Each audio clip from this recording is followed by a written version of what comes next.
पश्चिम बंगाल की राजनीति के केंद्र में है अल्पसंख्यक मतदाता। आखिर बीजेपी ममता बनर्जी पर क्यों है हमलावर?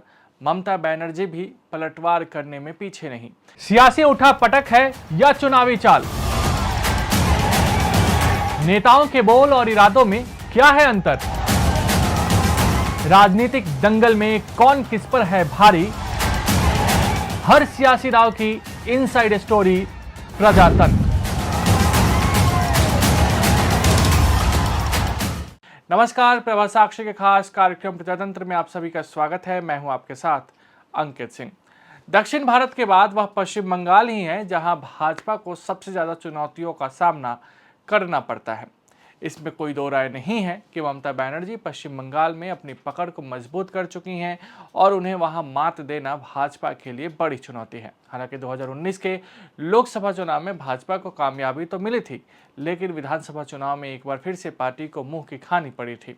पश्चिम बंगाल में लोकसभा की 42 सीटें हैं जो कि राष्ट्रीय राजनीति के लिए बेहद ही अहम हो जाते हैं। लोकसभा चुनाव को लेकर भाजपा पश्चिम बंगाल से लगातार बड़ी उम्मीदें कर रही है। यही कारण है कि पार्टी की ओर से पश्चिम बंगाल में जबरदस्त तरीके से अपनी ताकत झोंकी जा रही है। पश्चिम बंगाल के 42 सीटों में से 18 सीटों पर चुनाव हो रहे हैं। बाकी के बचे हुए चरणों में अन्य सीटों पर चुनाव होंगे। ममता पर भाजपा का वार। केंद्रीय गृह मंत्री अमित शाह ने कहा कि ममता बनर्जी मां माटी मानुस के नारे के साथ सत्ता में आई थी, लेकिन अब ये नारा खत्म हो चुका है और मुल्ला मौलवी मदरसा मैदान में है। उन्होंने दुर्गा पूजा की विसर्जन की अनुमति देने से इनकार कर दिया, लेकिन रमजान में मुस्लिम कर्मचारियों को छुट्टी दे दी। उन्होंने कहा कि जब इंडिया गठबंधन का शासन था तो हमारे हिस्से के कश्मीर में स्ट्राइक होती थी। पीएम मोदी का असर देखिए, अब पीओके में स्ट्राइक होती है।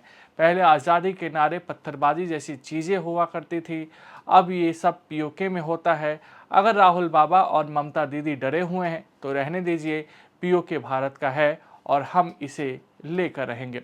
केंद्रीय मंत्री गिरिराज सिंह ने कहा कि ममता बनर्जी चाहती है कि पश्चिम बंगाल एक मुस्लिम राज्य बने।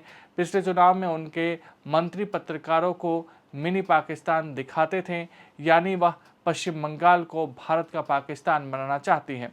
हमारी सरकार बनेगी तो एनआरसी, सीएए, यूसीसी और जनसंख्या नियंत्रण कानून लागू किया जाएगा और किम जोंग जैसी तानाशाही खत्म होगी। भाजपा पर ममता भी है हमलावर। पश्चिम बंगाल के सीएम ममता बनर्जी ने कहा कि मैं एनआरसी नहीं होने दूंगी। असम में 19 लाख हिंदू बंगालियों के नाम सूची से हटा दिए गए हैं। अगर वे मुझसे मेरे माता पिता का प्रमाण पत्र मांगते हैं तो मुझे उनका जन्मदिन भी नहीं पता। मैं कहां से लाऊंगी प्रमाण पत्र? यदि वे आपसे 50 साल पहले का प्रमाण पत्र लाने के लिए कहते हैं तो आपको पहले भाजपा उम्मीदवारों को सीएए के लिए आवेदन करने के लिए कहना चाहिए। आप आवेदन क्यों नहीं कर रहे हैं? क्योंकि आप विदेशी हो जाएंगे। ममता ने एक और बयान में कहा कि पहले वे कहते थे कि ममता बनर्जी पश्चिम बंगाल में दुर्गा पूजा की अनुमति नहीं देती है। आप यानी कि जनता हमें बताए कि पश्चिम बंगाल में दुर्गा पूजा होती है या नहीं। वे झूठ बोलते हैं। उनका कहना है कि हम सरस्वती पूजा की इजाज़त नहीं देते। क्या आप सरस्वती पूजा के मंत्र जानते हैं? भाजपा से उन्होंने पूछा है। क्या आप पश्चिम बंगाल की संस्कृति को जानते हैं? आपके राज्यों में मांस की दुकानें बंद है और आप बंगाल आते हैं और पूछते हैं कि आप मछली क्यों खाते हैं। यदि आप ढोकला डोसा खाना चाहते हैं, खाएं, हमें कोई आपत्ति नहीं, लेकिन आप यह तय नहीं कर सकते हैं कि हम क्या खा सकते हैं और क्या पढ़ सकते हैं। राजनीतिक दांवपेच, वार पलटवार और बयानबाजी से इतना तो आप समझ गए होंगे कि पश्चिम बंगाल की राजनीति के केंद्र में मुस्लिम मतदाता बेहद ही अहम है। भाजपा पश्चिम बंगाल में ध्रुवीकरण की कोशिश में रहती है ताकि हिंदू वोटों को एकजुट किया जा सके। दूसरी ओर ममता बनर्जी की नज़र मुस्लिम वोटों पर रहती है। मुस्लिम मतदाताओं की ही वजह से उनकी पार्टी राज्य में मजबूत हुई है। यही कारण है कि वह लगातार सीएए, एनआरसी जैसी चीज़ों का विरोध करती है, जबकि भाजपा राज्य में दुर्गा पूजा, सरस्वती पूजा को मुद्दा बनाती रही है, राज्य की संस्कृति को भी मुद्दा बनाती है और दावा करती है कि ममता बनर्जी ने वोट बैंक को बढ़ाने के लिए एक खास समुदाय को राज्य में मजबूती भी दी है।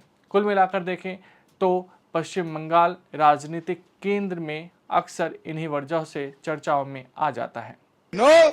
ये मां माटी और मानुस, इसके नारे के साथ ये ममता दीदी सत्ता में आई थी, मगर मां माटी मानुस का नारा तो गुम हो गया।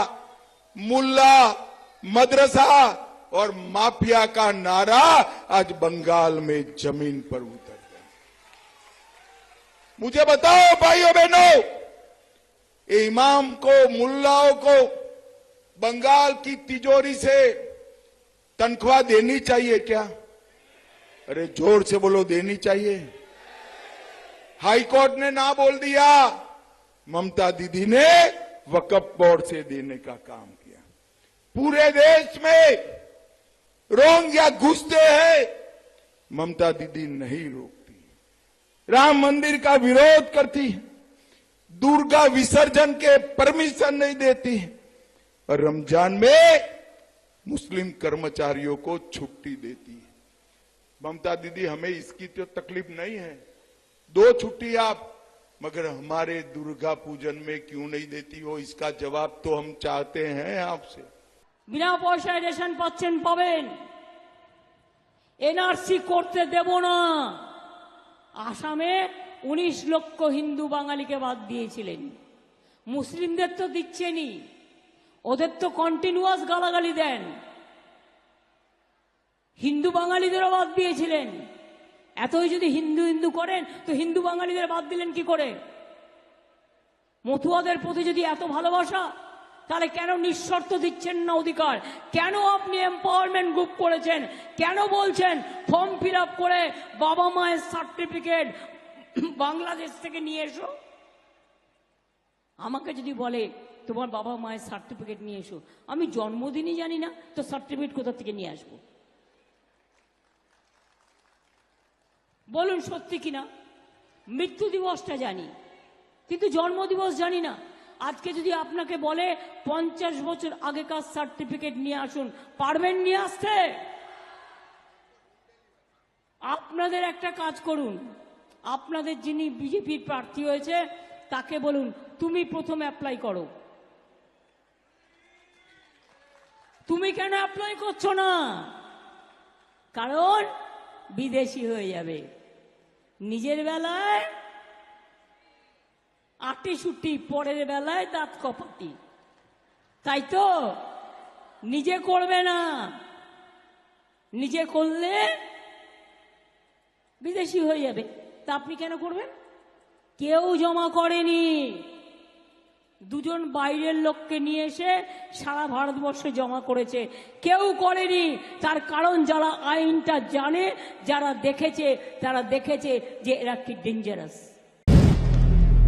अगर आप भी लेना चाहते हैं देश दुनिया की तमाम जानकारी तो आज ही सब्सक्राइब करें हमारे चैनल को। साथ ही नीचे दिए बेल आइकन को जरूर दबाएं ताकि हर अपडेट आप तक पहुंच सके।